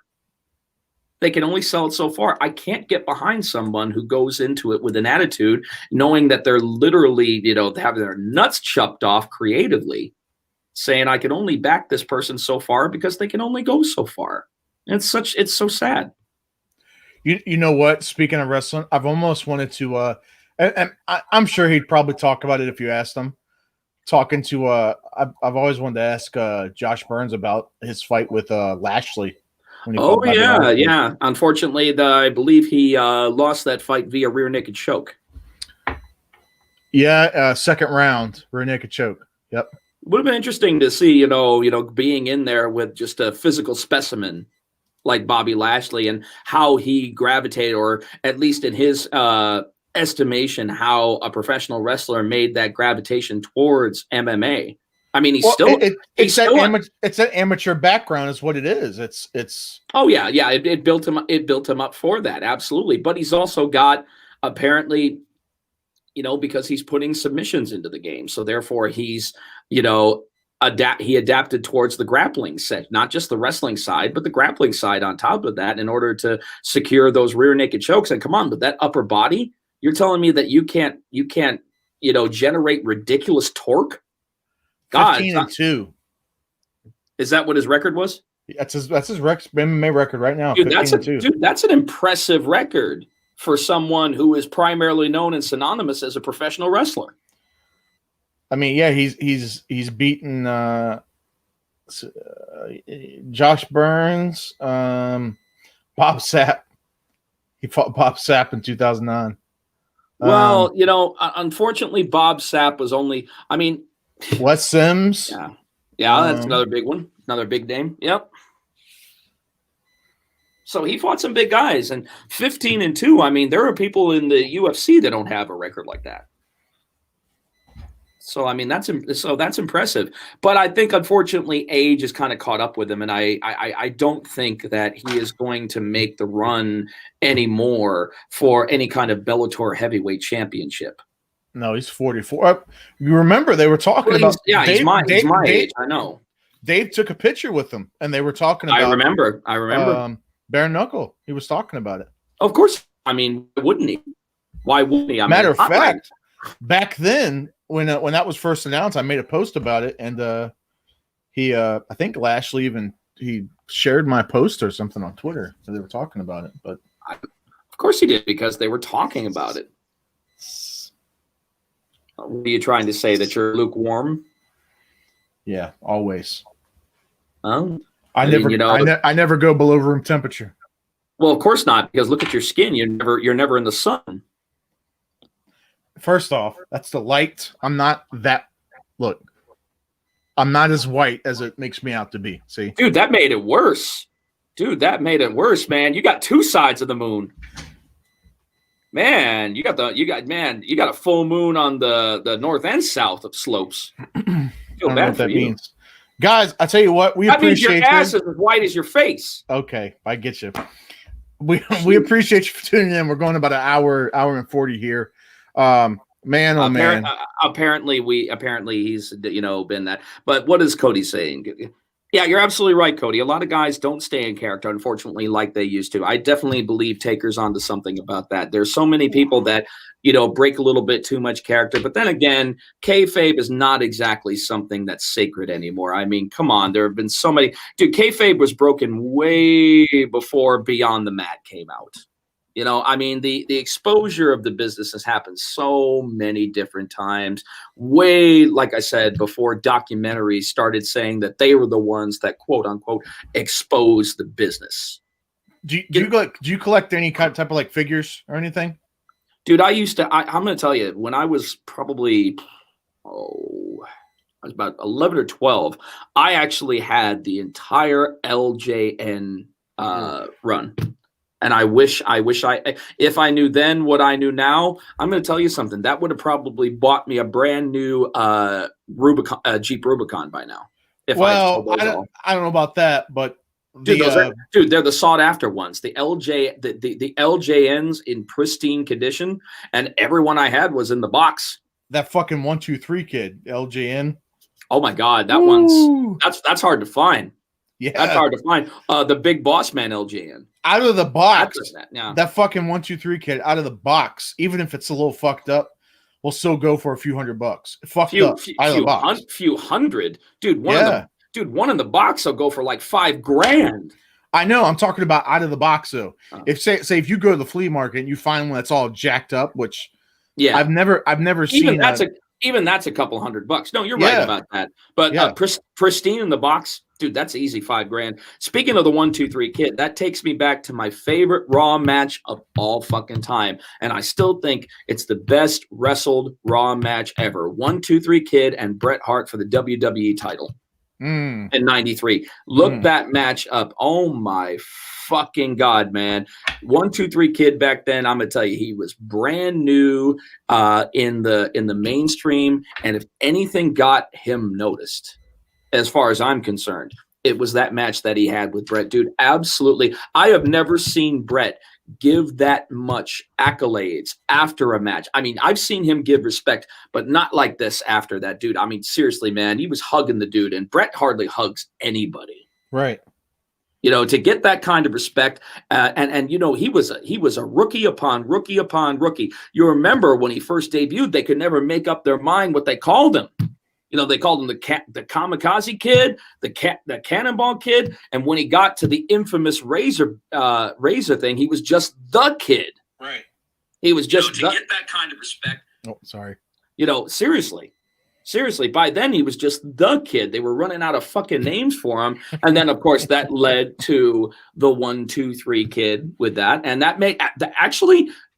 That was the first time that people thought that they were seeing a jobber get put over, but he really wasn't a jobber. Right. I don't really think he was a jobber. I think that it was just leading up to that moment. They were making it seem like that, but exactly. Put the illusion out there that a jobber gets the W over someone like Razor when he's fucking smoking hot. In the they did the same thing when they debuted Santino Marella. Do you remember that? Oh God, and that was in Italy, right? Yeah, it was in Italy, and when they debuted him, it was why did he have to wear those fucking shoes and make it that goddamn obvious? Those fucking bright red wrestling shoes, dude. That totally gave him away. That fucking Master Lock thing. It was that Master Lock challenge, and then Bobby Lashley came out and helped him. And then helped him. No, wait. It wasn't Master Lock. It was Umaga. It was Umaga. Yes. It was Umaga, and he ended up winning the Intercontinental Belt his first night. Yes. That's what it was. Yes, but the shoes gave him away. The shoes gave him away because you got to remember, this is fresh off the heels of Vince McMahon getting his head shaved. So he was in his hat wearing phase. And he had on one of those Italian fedoras because they were in Italy. So he was trying like to look like mafioso or some shit like that and failing miserably. So miserably. It didn't suit him, unfortunately. But he was just too embarrassed to show his shaved head off, man, because he looked fucking weird with it. I know. It's so bad, isn't it? It's horrible. It's horrible.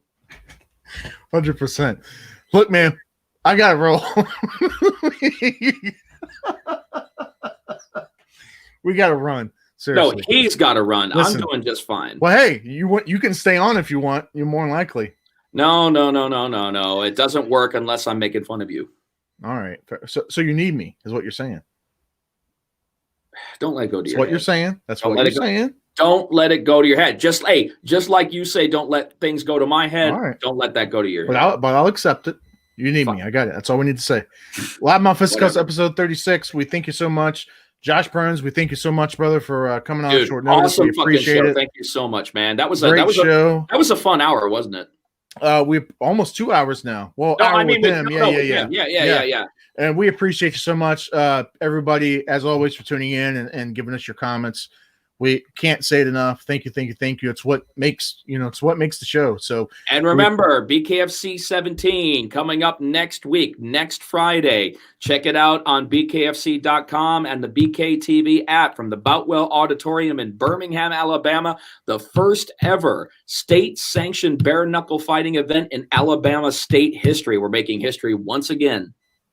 That's Mr. Laver, Jeff Houston, and I'm Josh.